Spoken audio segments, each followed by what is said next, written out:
Hi hello friends, మనం చెప్పబోయే topic వచ్చేసి ప్రజెంట్ ఎన్పిసిఐ మ్యాపింగ్ ఎలా చేసుకోవాలి అంటే ఆధార్ బేస్డ్ పేమెంట్ మన అకౌంట్కి వస్తాయి, అది కూడా సెంట్రల్ గవర్నమెంట్ నుంచే.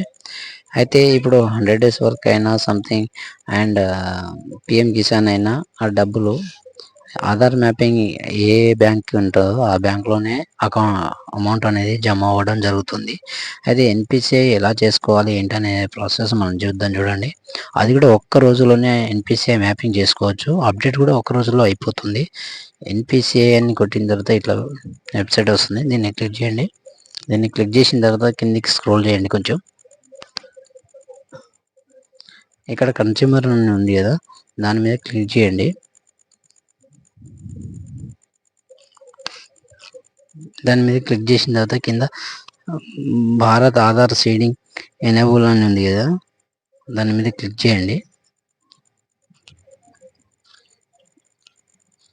ఇలా వెబ్సైట్ అయినా ఓకే, ఇలా ఓపెన్ అవుతుంది. ఇలా ఓపెన్ అయిన తర్వాత ఆధార్ సీడింగ్ అండ్ డిసీడింగ్ ఉంది కదా, దాని మీద క్లిక్ చేసిన తర్వాత ఇట్లా వస్తుంది.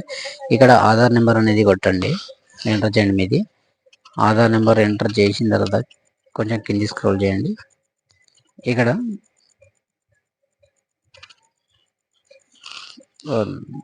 ఇక్కడ వచ్చేసి రిక్వెస్ట్ ఫర్ ఆధార్ అని ఉంది కదా కింద, దాని కింద సీడింగ్ అండ్ డిసీడింగ్, మనకు సీడింగ్ కావాలి కాబట్టి ఓకే.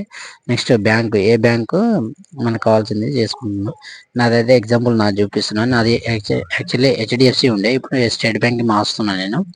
అయితే నేను నాది ఫ్రెష్ కాదు కదా, కాబట్టి నాది వేరే బ్యాంక్ నుంచి ఇంకో బ్యాంక్ కాబట్టి నేను అది ఆప్షన్ పెట్టుకున్నా. తర్వాత అకౌంట్ నెంబర్ కొట్టుకున్నా ఇక్కడ, తర్వాత ఇంకో కన్ఫర్మ్ అకౌంట్ నెంబర్, తర్వాత ఇక్కడ టిక్ వేసేసి కింద క్యాప్చా ఉంటుంది, క్యాప్చా ఎంటర్ చేయండి. క్యాప్చా ఎంటర్ చేసిన తర్వాత సబ్మిట్ కొట్టండి. సబ్మిట్ కొట్టేసిన తర్వాత ఏంటంటే అగ్రీ వస్తుంది.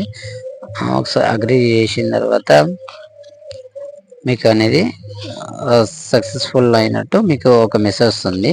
అది నాది చూపిస్తున్నాను. నాది ఎస్టర్డే నేను ఆల్రెడీ చేశాను కాబట్టి నాకు సక్సెస్ఫుల్ అనేది మెసేజ్ వచ్చింది. ఆ మెసేజ్ ఇప్పుడు చూపిస్తాను చూడండి.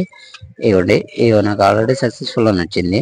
వచ్చిన తర్వాత మళ్ళీ ఈ రోజు నేను చూసుకుంటే నాకు ఆల్రెడీ అప్డేట్ అయిపోయింది. ఒక రోజులో నాకు ఆధార్ సీడింగ్ అనేది ఆ బ్యాంక్ నుంచి ఈ బ్యాంక్కి చేంజ్ అయిపోయినాయి.